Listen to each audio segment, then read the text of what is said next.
Question number 21. A solid cylinder of mass 2 kg and radius 4 cm rotating around its axis at the rate of 3 rpm. The torque required to stop after 2 pi revolution is. यहाँ पे आपसे कहा गया है कि एक solid cylinder जो है उसका मास गिवन है आपको, उसकी रेडियस भी गिवन है, वो अपनी एक्सिस पे क्या कर रहा है, रोटेशन कर रहा है और उसे रोकने के लिए कितना टॉर्क रिक्वायर्ड होगा, ठीक है, वो टॉर्क की वैल्यू आपको यहाँ पे फाइंड आउट करनी है। ठीक है, तो यहाँ पे हमें क्या करना है, रोटेशनल मोशन का कंसेप्ट अप्लाई करना है। इसके लिए हमारे पास वर्क एनर्जी पावर जो थ्योरम है वो हमें यूज में लेना है। इस थ्योरम के अकॉर्डिंग हम लोग ऐसे लिख सकते हैं, work is equals to kinetic energy and that is also equals to minus to theta. ठीक है, तो यहाँ पे हमारा जो वर्क है वो कुछ इस तरह से होगा, एंगुलर मोमेंट, यहाँ पे मोमेंटम ऑफ इनर्शिया जो है I into omega F square minus omega I square will be equals to minus to theta. ठीक है, फिर तो यहाँ से हम लोग क्या करें, टो की वैल्यू फाइंड आउट करें। ठीक है, चलिए टो की वैल्यू हम लोग फाइंड आउट कर लेते हैं। तो टो जो होगा वो क्या हो जाएगा, minus tau will be equals to half I minus this one is 0 minus omega I square upon theta। here omega final जो है वो 0 होगा। ठीक है, 0 क्यों होगा, क्योंकि जब हम उसको रोक देंगे तो फाइनल एंगुलर वेलोसिटी होगी वो 0 हो जाएगी, तो फॉर्मूला हमारा इस टर्म में कन्वर्ट हो जाएगा। क्लियर, चलिए तो सबसे पहले हम बात कर लेते हैं टॉप को, फिर से हम लोग यहाँ पे रिप्लेस कर देते हैं हाफ इंटू, अब वैल्यूज़ को हम लोग रिप्लेस कर देते हैं यहाँ पे। हमारा इनर्शियल मोमेंट जो था आई, उसे हम लोग कैसे लिख सकते हैं, एम इंटू आर स्क्वायर। ठीक है, और जो यहाँ पे ओमेगा था उसको हमने लिखा ओमेगा आई स्क्वायर, और नीचे जो हमारा था ना वो था थीटा। ठीक है, अब हम क्या करें, इन सभी इसकी वैल्यूज़ को रिप्लेस कर दें। तो यहाँ पर सबसे पहले बात करें, थीटा की वैल्यू कितनी आएगी, 2 पाई रिवोल्यूशन करना है, तो 2 पाई रिवोल्यूशन कितने हैं, एक रिवोल्यूशन है 2 पाई का, तो उसको मल्टीप्लाई करें तो थीटा की वैल्यू हो जाएगी हमारे पास 4 पाई स्क्वायर। ओमेगा आई की वैल्यू जो है वो हमें फाइंड आउट करना है, तो ओमेगा आई जो है वो किसके इक्वल होगा, 3 आरपीएम फाइंड आउट करना है। तो 3 आरपीएम के लिए 3 इंटू यहाँ पे एक रिवोल्यूशन था 2 पाई का पर मिनट के लिए, तो सेकंड में कन्वर्ट कर दिया तो 30 हो जाएगा। तो ओमेगा आई की वैल्यू ये है। मास हमारा 2 kg और रेडियस है 4 सेंटीमीटर, तो सेंटीमीटर को मीटर में कन्वर्ट कर देंगे और वैल्यूज़ को यहाँ पे रिप्लेस कर देंगे। ठीक है, तो चलिए अब कैलकुलेशन कर लेते हैं। तो यहाँ पे हम लोग कैलकुलेशन कर रहे हैं टो की, tau will be equal to 1/4 into mass 2 into radius का स्क्वायर कर दिया और डिवाइड बाय 100 भी कर दिया यहाँ पे। ठीक है, अब यहाँ पे ओमेगा स्क्वायर जो था उसको हमने लिखा 3 इंटू 3 और 2 पाई था, तो उसको हमने यहाँ पे 2 पाई का स्क्वायर अपॉन 60 इंटू 60 कर दिया, 60 इंटू 60, और यहाँ पे 100 का स्क्वायर, और यहाँ पे एक और चीज़ थी वो थी हमारी इंटू 4 पाई स्क्वायर। ठीक है, अब जो वैल्यूज यहाँ से कैंसिल आउट हो रही है वो कैंसिल आउट कर देते हैं, है ना। तो यहाँ से देखिए ये 4 से ये वाला 4 कैंसिल आउट, अब यहाँ से जो टर्म्स कट हो रही हैं इसको 20 टाइम्स, ये इससे 10 टाइम्स कट हुआ, और ये यहाँ से कट किया 15 टाइम्स। ठीक है, तो अब इसको जब हम कैलकुलेट करेंगे तो फाइनल जो आंसर होगा वो होगा 2 × 10⁻⁻⁶, ठीक है। तो टॉर्क जो है वो कुछ इस तरह से होगा, torque will be equal to 2 × 10⁻⁶ newton × metre, ठीक है। तो ये हमें टॉर्क की वैल्यू मिलेगी। ये टॉर्क जो है हमारे जिस ऑप्शन में होगा वही हमारा करेक्ट आंसर होगा। चलिए देख लेते हैं हमारा आंसर। तो जो ऑप्शन आप देख रहे हैं यहाँ पे, option number A, first option, वही हमारा करेक्ट आंसर है।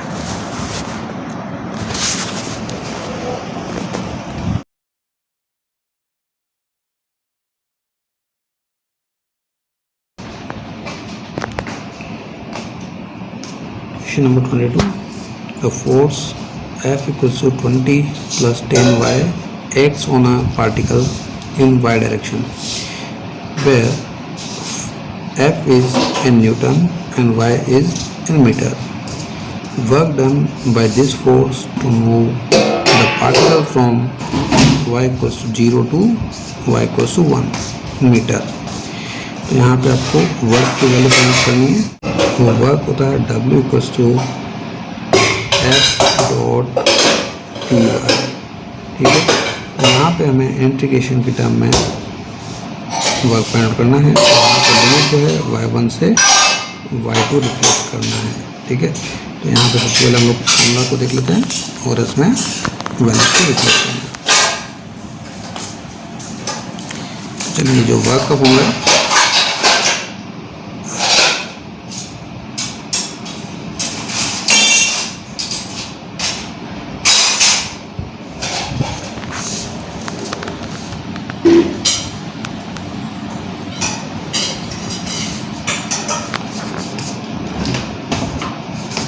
W to integration 20 plus 10y dy, limit हम लोग लोअर लिमिट है 0 और अपर लिमिट है 1, ठीक है। इसे अब हमें इंटीग्रेशन करना है। इंटीग्रेट करने के लिए यहाँ पे आ जाएगा 20y और ये हो जाएगा आपका 10/2y², ठीक है। अब हमें यहाँ पे इसकी लिमिट्स अप्लाई करनी है। तो यहाँ पे वर्क की वैल्यू फाइंड कर लेते हैं। W will be equals to 20y 1 - 0 plus 5 × 1 - 0 whole square, ठीक है। तो यहाँ पे हम लोग इसको कैलकुलेट करें तो जाएगा 20 + 5, तो यहाँ पे आपका आंसर होगा 25 जूल, ठीक है। तो यही आपका आंसर होगा। तो ऑप्शन नंबर 3 जो है वो करेक्ट आंसर, ठीक है। तो चलिए हमारा जो आंसर है वो है 25 joule. 23rd question, which of the following acts as a circuit protective device. Circuit protective device के रूप में कौन सा जो डिवाइस है वो काम करता है। तो देखिए कंडक्टर जो है सर्किट प्रोटेक्टिव डिवाइस की तरह काम करता है क्या? नहीं। इंडक्टर भी नहीं करता है। स्विच जो है वो ऑन और ऑफ के लिए यूज़ में आता है। फ्यूज़ वायर जो है वो हमारा सर्किट प्रोटेक्टिंग डिवाइस की तरह काम करता है। जैसे करंट की अमाउंट ज़्यादा होती है तो फ्यूज़ वायर जो है वो मेल्ट हो जाता है और हमारा सर्किट जो है फॉल्ट होने से बच जाता है। तो यह हमारा 4th ऑप्शन होगा, फ्यूज़ वायर वो हमारा प्रोटेक्टिंग डिवाइस होगा, ठीक है। तो जो 4th ऑप्शन होगा हमारा सर्किट प्रोटेक्टिंग डिवाइस होगा, ठीक है। तो फ्यूज जो है वो हमारा करेक्ट आंसर है। Question number 24, in the circuit shown below the reading of voltmeter and ammeter will be. यहाँ पे आपको वोल्टमीटर और अमीटर की रीडिंग को फाइंड आउट करना है। तो वो रीडिंग क्या होगी, ठीक है। चलिए तो ये जो हमारा डायग्राम है इसमें हमारे पास जो वोल्टमीटर है जो रजिस्टर के साथ कनेक्टेड है पैरेलल कॉम्बिनेशन में, तो जितना वोल्टेज यहाँ पे होगा उतना ही पोटेंशियल ड्रॉप यहाँ पे भी होगा, ठीक है। तो हम लोग सबसे पहले क्या करें कि ये जो सर्किट गिवन है इस सर्किट के लिए करंट की वैल्यू I1 फाइंड आउट करें। तो I1 किस तरह से फाइंड आउट करेंगे, वो होगा V/R ठीक है। तो जितना पोटेंशियल ड्रॉप यहाँ पे होगा सेम रीडिंग यहाँ पे मिलेगी। तो यहाँ पे हमारे पास I1 जो है उसको हम लिखेंगे 10/10। आर की वैल्यू 10 है और जो सर्किट में हमने यहाँ पे वोल्टेज गिवन है वो भी 10 है, तो ये कितना हो जाएगा 1 एम्पियर। तो I1 की वैल्यू 1 एम्पियर, ठीक है। तो यहाँ पे हमें क्या करना है, V1 की रीडिंग फाइंड आउट करनी है। V1 विल बी I1 × 10, ठीक है। I1 कितना है हमारा 1 × 10, तो V1 की वैल्यू कितनी हो जाएगी 10 वोल्ट, ठीक है। तो V1 की रीडिंग हमारे पास 10 वोल्ट है। तो देखिए यहाँ पे इसकी रीडिंग तो हमारे पास कितना आया 10 वोल्ट, और इसकी रीडिंग हमारे पास करंट इसमें से फ्लो होगा, तो करंट कितना था हमारा 1 एम्पियर, ठीक है। तो ये हमारी रीडिंग आ गई फर्स्ट अरेंजमेंट के लिए, ठीक है। चलिए नेक्स्ट अरेंजमेंट देख लेते हैं। जो नेक्स्ट अरेंजमेंट है उसमें हमारे पास कॉम्बिनेशन वही है, बट यहाँ पे क्या किया, वोल्ट मीटर के साथ एक और रजिस्टर कनेक्ट कर दिया और यहाँ पे अमीटर कनेक्ट किया हुआ है। अगेन हमें क्या करना है, इस पूरे सर्किट में फ्लो होने वाली जो करंट है सबसे पहले इसकी वैल्यू फाइंड आउट करनी है। तो करंट हमें पता है I2 की वैल्यू क्या होगी, वो होगा वोल्ट पोटेंशियल जो है ये अपॉन अपॉन रेजिस्टेंस। तो रेजिस्टेंस हमारे पास ये वाला जो है, इस रेजिस्टेंस पे जितना पोटेंशियल ड्रॉप होगा वही हमारे वोल्ट मीटर की रीडिंग होगी, क्योंकि दोनों पैरेलल कॉम्बिनेशन में है, ठीक है। तो हमें क्या करना है, इस रेजिस्टेंस का कोई यूज़ नहीं यहाँ पे अभी, हमें इस रेजिस्टर को यूज़ में लेना है। तो I2 की वैल्यू हमें फाइंड आउट करनी है, तो कितना हो जाएगा 10/10, तो हो जाएगा 1 एम्पियर। तो यहाँ पे रीडिंग हमारी कितनी आ गई 1 एम्पियर की रीडिंग आ गई, ठीक है। अब हमें यहाँ की रीडिंग फाइंड आउट करनी है वोल्ट मीटर की। वोल्ट मीटर की रीडिंग कितनी होगी, V2 will be equals to potential drop जितना यहाँ पे होगा वही रीडिंग होगी वोल्ट मीटर की, क्योंकि दोनों क्या हैं पैरेलल कॉम्बिनेशन में।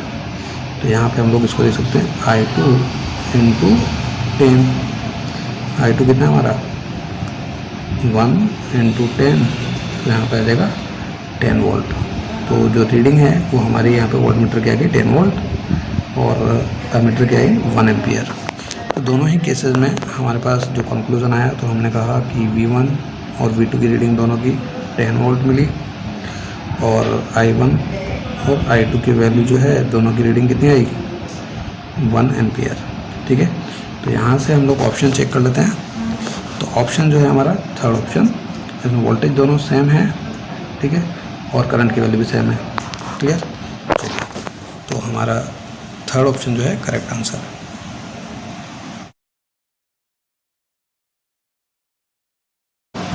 Question 25. A hollow metal sphere of radius capital R is uniformly charged. The electric field due to the sphere at a distance small r from the center. तो यहाँ पे हमें इलेक्ट्रिक फील्ड जो है distance के साथ किस तरह से वेरी करता है वो हमें यहाँ पे चेक करना है ऑप्शंस के थ्रू, ठीक है। चलिए, तो इसके लिए हम लोग सिंपली क्या करते हैं, एक ग्राफ ड्रॉ कर लेते हैं, ठीक है। तो यहाँ से हमारे पास कंक्लूजन आ जाएगा ग्राफ से डायरेक्ट। तो इसका जो ग्राफ था वो कुछ इस तरह से बनता है।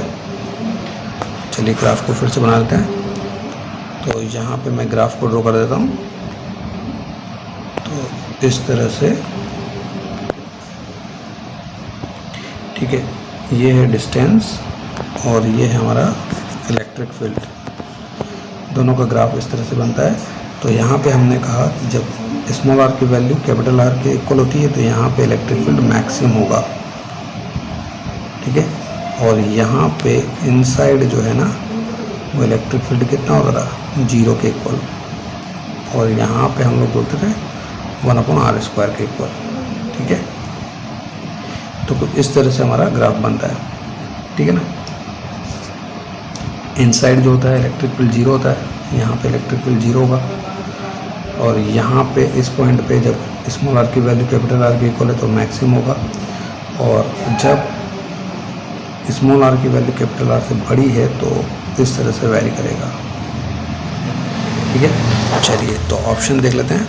तो फर्स्ट ऑप्शन जो है, फर्स्ट ऑप्शन से हमें पता चलता है increases as r increases by r increases for r is less than capital are.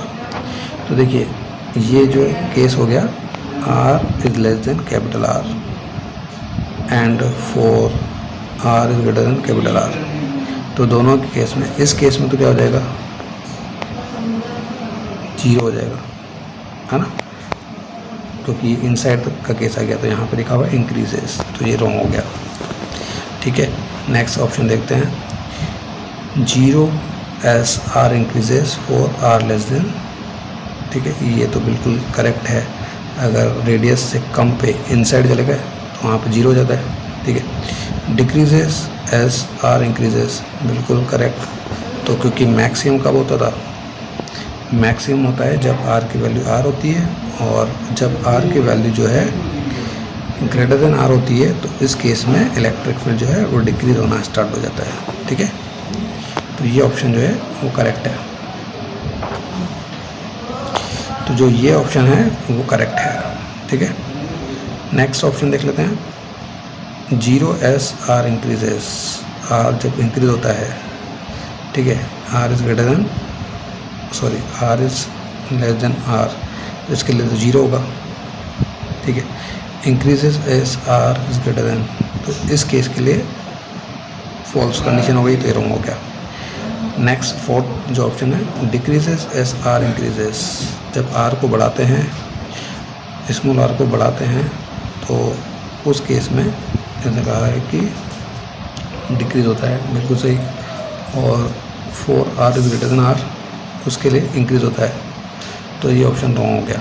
ठीक है, तो जो ऑप्शन हमारा सेकंड है वो करेक्ट है।